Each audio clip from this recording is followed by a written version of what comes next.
ઘરમાં પુત્રવધુ આવ્યા બાદ કેવી રીતે રહેવું જોઈએ? વૃદ્ધાવસ્થામાં સાસુ સસરાએ યાદ રાખવા જેવી 4 વાતો. જય શ્રી કૃષ્ણ મિત્રો, સ્વાગત છે તમારું અમારી યુટ્યુબ ચેનલમાં. મિત્રો, આજની કહાની ખૂબ જ જ્ઞાનવર્ધક અને મોટિવેશનલ કહાની છે અને આ કહાનીમાં દરેક વડીલોએ ખાસ સાંભળવા અને સમજવા જેવી વાત છે. તમે જો આ કહાની અંત સુધી ધ્યાનથી સાંભળશો તો તમને વૃદ્ધાવસ્થામાં ખૂબ કામ લાગશે. આ કહાનીમાં તમને જાણવા મળશે કે તમારા ઘરમાં પુત્રવધુ આવે ત્યારે વડીલોએ ઘરમાં કેવી રીતે રહેવું જોઈએ, જેનાથી તમારા ઘર પરિવારમાં કોઈ પણ વાતથી લડાઈ ઝઘડો ના થઈ શકે. મિત્રો, જો તમે તમારી વૃદ્ધાવસ્થામાં ઘરમાં કલેશ, લડાઈ ઝઘડા ન થાય અને તમારી વૃદ્ધાવસ્થા સુખ શાંતિથી ગુજરી જાય એવું ઈચ્છતા હોય તો આ કહાની અંત સુધી ધ્યાનથી સાંભળજો. મિત્રો, કહાની શરૂ કરતા પહેલા વિડીયોને લાઈક, શેર અને નવા હોય તો ચેનલને સબસ્ક્રાઇબ જરૂરથી કરજો. મિત્રો, પ્રાચીન સમયની વાત છે. એક શહેરમાં એક બાળક એના માતા પિતા સાથે રહેતો હતો. તેના પિતાજીનું નામ રામસિંગ હતું. રામસિંગ પોતે દુકાન ચલાવતા હતા, એટલે ઘણી વખત રામસિંગ તેના દીકરાને પણ દુકાન પર લઈ જતા અને તેમને પણ વેપાર કરવાની રીત શીખવાડતા. રામસિંગ ખૂબ જ સીધા અને સરળ સ્વભાવના વ્યક્તિ હતા. તેમજ રામસિંગના પત્ની ખૂબ જ ગુસ્સાવાળા સ્વભાવના સ્ત્રી હતા. દોસ્તો, આ બાજુ રામસિંગ તેના દીકરાને રોજ દુકાન પર લઈ જતા અને સારી રીતે તેને વેપાર કરવાનું શીખવાડી રહ્યા છે કે ગ્રાહકો સાથે કેવી રીતે વ્યવહાર કરવો જોઈએ, ગ્રાહકોને કેવી રીતે સમજાવવા જોઈએ અને દુકાનનું કામ કેવી રીતે સારી રીતે સંભાળી શકાય. આ બધી વાતની રામસિંગ તેના દીકરાને સમજણ આપતા હતા. દોસ્તો, આવી રીતે જ ઘણા બધા વર્ષો વ્યતીત થયા. રામસિંગનો દીકરો ધીરે ધીરે યુવાન થયો. હવે તે વિવાહ લાયક થયો હતો. મિત્રો, એક દિવસ રામસિંગે જોયું કે આપણો દીકરો હવે યુવાન થયો છે, વિવાહ યોગ્ય થયો છે અને દુકાનનું કામ પણ સારી રીતે સંભાળી શકે છે, ગ્રાહકોને સારી રીતે સંભાળી શકે છે, એટલે મારે હવે તેના વિવાહ કરી દેવા જોઈએ, જેનાથી અમારા ઘરમાં પુત્રવધુ આવી જાય. આવું વિચારીને રામસિંગે પોતાની પત્નીને આ વાત કરી અને પત્ની પાસેથી સલાહ લઈને એક બીજા ગામમાં કન્યા જોવા ગયા. કન્યા ખૂબ સુંદર હતી. તેને જોઈને રામસિંગ અને તેમની પત્ની સહમત થયા અને એ જ કન્યા સાથે પોતાના દીકરાના વિવાહ નક્કી કર્યા. વિવાહની તારીખ નક્કી થઈ. મિત્રો, હવે રામસિંગ પોતાના પુત્રના વિવાહની તૈયારી કરવા લાગ્યા. ત્યારબાદ એક દિવસ રામસિંગે પોતાની પત્નીને પાસે બેસાડીને સમજાવી કે જુઓ, થોડા દિવસ બાદ આપણા ઘરમાં પુત્રવધુ આવવાની છે અને જ્યારે વહુ આવી જાય ત્યારે તારે કેવી રીતે રહેવું જોઈએ એ વાત હું તને અત્યારે જ જણાવું છું. આજ સુધી તું મારા ઉપર જે ગુસ્સો રાખતી હતી, ઘણી વખત ઘરમાં ચિલ્લાતી હતી, આ સ્વભાવ તારે ત્યાગવો પડશે. કેમ કે હું તારી દરેક વાત સહન કરતો રહ્યો, કેમ કે હું પતિ છું અને જે તારી વહુ આવશે એ બીજાની પુત્રી હશે. એ તારી દરેક વાત સહન નહીં કરી શકે.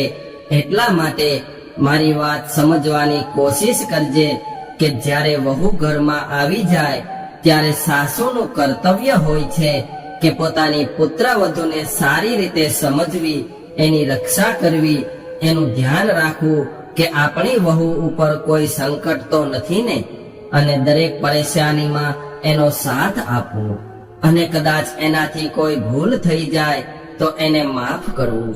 આ જ સાસુનું કર્તવ્ય હોય છે. હું તને સમજાવી રહ્યો છું અને કદાચ તું નવી વહુ સાથે આવી રીતે જ ગુસ્સાવાળો સ્વભાવ રાખીશ અને તેને વાત વાતમાં ટોક્યા રાખીશ તો તો જાજો સમય સુધી સાસુ અને વહુમાં સંપ નહીં રહે. એટલા માટે તું મારી વાત ધ્યાનથી સમજી લેજે. મિત્રો, રામસિંહની વાત સાંભળીને તેમની પત્ની કહેવા લાગી, સારું સારું, તમે તમારો ઉપદેશ તમારી પાસે જ રાખો, હું બધું જાણું છું. કહેવાનો મતલબ છે કે પોતાના પતિએ સમજાવેલી વાતોને આ સ્ત્રીએ એક કાનેથી સાંભળીને બીજા કાને બહાર કાઢી નાખી અને આ વાતો ઉપર કોઈ પણ પ્રકારે ધ્યાન ન આપ્યું. મિત્રો, ત્યારબાદ રામસિંહ પોતાની દુકાને જતા રહ્યા અને દુકાન સંભાળવા લાગ્યા. ત્યારબાદ એક દિવસ એવું થયું કે વિવાહની તારીખ આવી. રામસિંહે પોતાના પુત્રના વિવાહ પેલી કન્યા સાથે કરાવી દીધા અને પુત્રવધૂને લઈને ઘરે આવ્યા. મિત્રો, જ્યારે પુત્રવધુ ઘરમાં આવી ત્યારબાદ રામસિંહે સાંજના સમયે પોતાની પત્ની, પુત્રવધુ અને દીકરાને પોતાની પાસે બોલાવ્યા અને પુત્રવધુને સમજાવી કે દીકરી, આજથી આ ઘરની બધી જ જવાબદારી હું તને સોંપું છું, કેમ કે તું આ ઘરની ગૃહિણી છો અને ગૃહિણી લક્ષ્મીનું સ્વરૂપ કહેવાય છે. હવે આ ઘરને સંભાળવું કે બરબાદ કરવું એ તારા હાથમાં છે, કેમ કે તું અમારી પુત્રવધુ છો અને પુત્રવધુને દીકરી માનવામાં આવે છે. મિત્રો, રામસિંહે ઘરની બધી જવાબદારી પોતાની પત્ની અને દીકરાની સામે જ પુત્રવધુને સોંપી દીધી. ત્યારબાદ રામસિંહે પુત્રવધુને કહ્યું કે દીકરી, આજે સાંજનું જમવાનું તું બનાવજે. આટલું કહીને રામસિંહ તેમના પુત્ર સાથે દુકાને જતા રહ્યા. સાંજે જ્યારે રામસિંહ ઘરે આવ્યા ત્યારે પુત્રવધુ જમવાનું બનાવી રહી હતી. ત્યારે જ પુત્રવધુથી એક ભૂલ થઈ. ભૂલ શું થઈ હતી કે ભૂલથી સબ્જીમાં મરચું વધી ગયું હતું. જ્યારે રામસિંહ અને તેનો પુત્ર જમવા બેઠા, પુત્રવધુએ જમવાનું પીરસ્યું. પુત્રએ વિચાર્યું કે મારા પિતાજી સૌથી પહેલા જમવાનું શરૂ કરે, ત્યારબાદ હું ભોજન કરીશ. ત્યારે જેવું જ રામસિંહે જમવાનું શરૂ કર્યું, જ્યાં પહેલું બટકું મોઢામાં મૂક્યું ત્યારે જ રામસિંહને સબ્જી વધારે તીખી લાગી. પરંતુ રામસિંહે આ વાત કોઈને જણાવી નહીં અને આદરપૂર્વક ભોજન કરી લીધું. ત્યારબાદ રામસિંહના પુત્રએ જમવાનું ચાલુ કર્યું અને જ્યારે તેમણે પહેલું બટકું મોંમાં મૂક્યું ત્યારે તેને ખૂબ જ તીખું લાગ્યું. ત્યારે તેને ખૂબ જ ગુસ્સો આવ્યો અને તેમણે ગુસ્સામાં કહ્યું કે જુઓ છો પિતાજી, આજે આણે સબ્જીમાં કેટલું બધું મરચું નાખ્યું છે, આટલું તીખું કેવી રીતે ખાઈ શકીએ? મિત્રો, પોતાના પુત્રની આવી વાત સાંભળીને રામસિંહ સમજાવવા લાગ્યા કે દીકરા, એવું બની શકે છે કે ભૂલથી મરચું વધી ગયું હોય. ક્યારેક કોઈથી ભૂલ થઈ જાય તો એવી વાતથી ખોટું ન લગાવવું જોઈએ, એટલે તું શાંતિથી ભોજન કરી લે. પિતાની વાત સાંભળીને રામસિંહનો પુત્ર ભોજન કરવા લાગ્યો. ત્યારબાદ સાસુનો વારો આવ્યો. સાસુ જમવા બેઠી. તેમણે પણ જોયું કે સબ્જી ખૂબ જ તીખું છે, તો પણ પતિ અને દીકરાએ આ પુત્રવધુને કંઈ ન કહ્યું, તો મારે પણ એને કંઈ ન કહેવું જોઈએ. તે પણ ખૂબ ગુસ્સામાં હતી, પરંતુ પુત્રવધુને કંઈ કહ્યું નહીં અને તેમણે ચૂપચાપ ભોજન ગ્રહણ કર્યું. મિત્રો, ભોજન ગ્રહણ કર્યા બાદ રામસિંહ તેમના પુત્રને લઈને બહાર લટાર મારવા નીકળી ગયા. ઘરની બહાર નીકળ્યા એટલે રામસિંહનો પુત્ર કહેવા લાગ્યો કે પિતાજી, આ તમે શું કર્યું? મારી પત્નીને તમે કાંઈ ન કહ્યું અને મને પણ કંઈ કહેવા દીધું નહીં. આજે જો તમે મને રોક્યો ના હોત તો હું તેને સીધી કરી દેત. તેમણે સબ્જીમાં આટલું બધું મરચું નાખ્યું હતું કે કોઈ પણ માણસ એ ખાઈ જ ના શકે. તમે એને કાંઈ કહ્યું કેમ નહીં? દોસ્તો, પોતાના પુત્રની આવી વાત સાંભળીને રામસિંહ સમજાવવા લાગ્યા કે દીકરા, મેં એને એટલા માટે કાંઈ નથી કહ્યું કેમ કે દીકરા, તને નથી ખબર કે કોઈનું અપમાન કરવું સમાજમાં સારું નથી હોતું. કદાચ કોઈનું સમાજમાં અપમાન કરશો તો એ માણસ પોતાનું અપમાન થવાના લીધે તમારાથી નફરત કરવા લાગશે. અને તમારાથી દૂર થવા લાગશે. એટલા માટે મેં તારી પત્નીને કાંઈ નથી કહ્યું. દીકરો કહેવા લાગ્યો કે પિતાજી, હું કાંઈ સમજ્યો નહીં. ત્યારે રામસિંહ સમજાવવા લાગ્યા કે દીકરા, આજે હું તને એવી 4 વાતો જણાવું છું. આ 4 વાતોનું જે મનુષ્ય ધ્યાન રાખે છે એના ઘરમાં ક્યારેય લડાઈ ઝઘડો નહીં થાય અને તેની વૃદ્ધાવસ્થા ખૂબ શાંતિથી નીકળી જશે. મિત્રો, હવે રામસિંહ આ 4 વાતો પોતાના પુત્રને સમજાવે છે. રામસિંહ કહેવા લાગ્યા કે દીકરા, સૌ પ્રથમ મારી વાત એ છે કે પુરુષનું કર્તવ્ય શું હોય છે. પુરુષનું કર્તવ્ય એ હોય છે કે પત્નીને કોઈની સામે અપમાનિત ન કરવી જોઈએ. દીકરા, કદાચ તારી પત્નીથી કોઈ ભૂલ થઈ જાય, અને ભૂલ તો દરેક માણસથી થતી હોય છે. કોઈ પણ માણસ જાણી જોઈને ભૂલ નથી કરતો.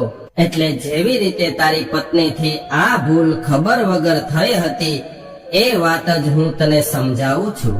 કદાચ પત્નીથી ભૂલ થઈ જાય તો સમાજની સામે એને અપમાનિત ન કરવી જોઈએ. અને જે લોકો સમાજ સામે અથવા તેમના સગા સંબંધીઓ સામે પત્નીને ખરી ખોટી સંભળાવે છે, તેને અપમાનિત કરે છે, અપશબ્દો કહે છે, મારવા માટે દોડે છે, ત્યારે એ પત્ની એવા સમયે તો કંઈ નથી કહેતી, બધું સહન કરે છે, પરંતુ ત્યારબાદ તે ખૂબ રડે છે. કેમ કે એ અપમાનથી તેને ખૂબ દુઃખ થયું હોય અને એ તમને કંઈ કહી પણ નથી શકતી. કેમ કે એ તમારી સાથે વિવાહ કરીને તમારા ઘરમાં આવી હોય છે, તમારા પરિવાર સાથે જોડાયેલી હોય છે. અને ઘણી સ્ત્રીઓ એવી પણ હોય છે જે આવું કંઈ પણ સહન નથી કરતી અને તરત જ સામે જવાબ આપી દે છે. અને એ જ્યારે જવાબ આપે છે ત્યારે તેના પતિનું સમાજમાં ખૂબ મોટું અપમાન થાય છે, પતિની કિંમત ઘટે છે. એટલા માટે દીકરા, ક્યારેય પણ પોતાની પત્નીને સમાજ સામે પ્રતાડિત ન કરવી જોઈએ. અને મારી બીજી વાત એ છે કે પત્નીની કોઈ પણ ભૂલ હોય તો એને એકાંતમાં સમજાવવી જોઈએ. દીકરા, આ વાતનું ધ્યાન રાખજે કે કદાચ પત્નીથી કોઈ ભૂલ થઈ જાય તો એને આખા ઘરની સામે નહીં, પરંતુ એને એકાંતમાં સમજાવવી જોઈએ. અને જ્યારે તું એને એકાંતમાં સમજાવીશ તો એ તારી વાત જરૂર માનશે અને તેનાથી થયેલી ભૂલ પણ માનશે અને તને પ્રેમ પણ કરશે. અને કદાચ એની કોઈ ભૂલ થવાથી આખા પરિવારની સામે એને ખીજાવા અથવા એને અપમાનિત કરવાની કોશિશ કરીશ તો એ તને પ્રેમ નહીં પરંતુ નફરત કરવા લાગશે અને તારાથી દૂર ભાગવા લાગશે, જેનું પરિણામ ખૂબ જ દુઃખદાયક હશે. અને મારી ત્રીજી વાત એ છે કે પત્નીના દુઃખમાં, એની પરેશાનીમાં એનો સાથ દેવો જોઈએ. દીકરા, તને ખબર નથી કે બીજાના ઘરની દીકરી, બીજા મા બાપની દીકરી, એ મા બાપ જે પોતાની વહાલી દીકરીને પોતાના દિલના ટુકડાને જ્યારે તમને જિંદગીભર માટે સોંપી દે છે, કેમ કે પત્ની માટે પતિ જ જીવન સાથી કહેવાય છે.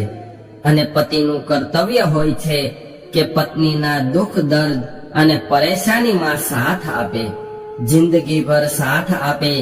આ જ પતિનું કર્તવ્ય હોય છે.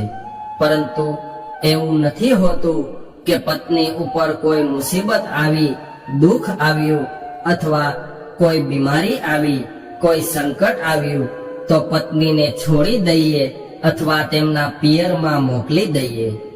જે સમયે એનો સાથ આપવો જોઈએ એવા સમયે એનો સાથ આપવાના બદલે એને એકલી છોડી દઈએ અથવા એનું અપમાન કરીએ. આવું જે લોકો પોતાની પત્ની સાથે કરે છે એ લોકો જીવનભર દુખી રહે છે અને તેની પત્ની પણ તેને હંમેશા માટે છોડીને જતી રહે છે.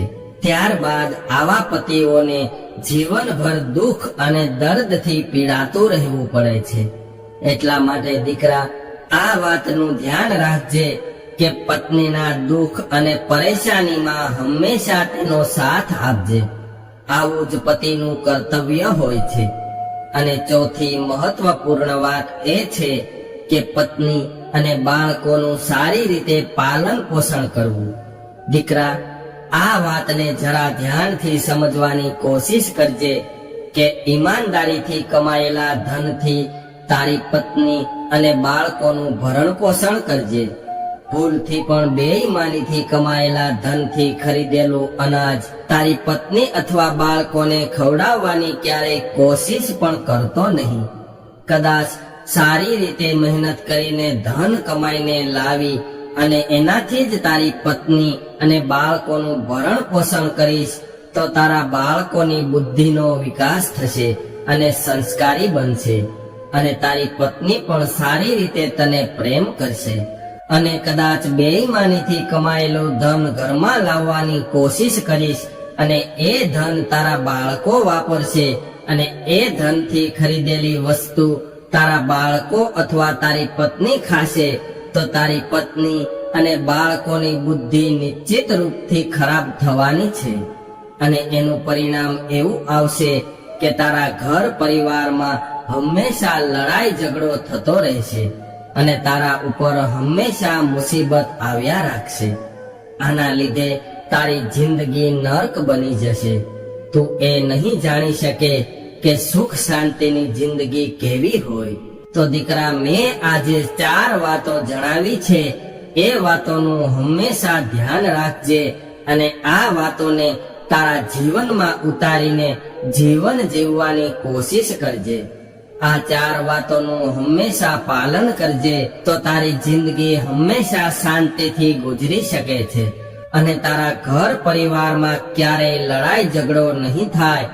તારા બાળકો બુદ્ધિમાન અને સંસ્કારી થશે. અને આ 4 વાતો જે મેં તને બતાવી છે એ મારા માટે અને તારી માતા માટે પણ લાગુ પડે છે, કેમ કે સાસુ સસરા અને પતિનું આવું જ કર્તવ્ય હોય છે. એટલે આ વાતોનું વિશેષ રીતે ધ્યાન રાખવું જોઈએ, અને જે સાસુ સસરા અને પતિ આ 4 વાતોને પોતાના જીવનમાં ઉતારીને ચાલે છે, એનું પાલન કરે છે, તો સમજી લેવું કે એનું ઘર સ્વર્ગ બની જાય છે. તો મિત્રો, આ હતી 4 વાતો જે રામસિંગે તેમના દીકરાને સમજાવી હતી. મિત્રો, આ વિડીયો અને આ વિચાર તમને પસંદ આવ્યો હોય તો વિડીયોને લાઈક, શેર અને નવા હોય તો ચેનલને સબસ્ક્રાઇબ જરૂરથી કરજો. જય શ્રી કૃષ્ણ.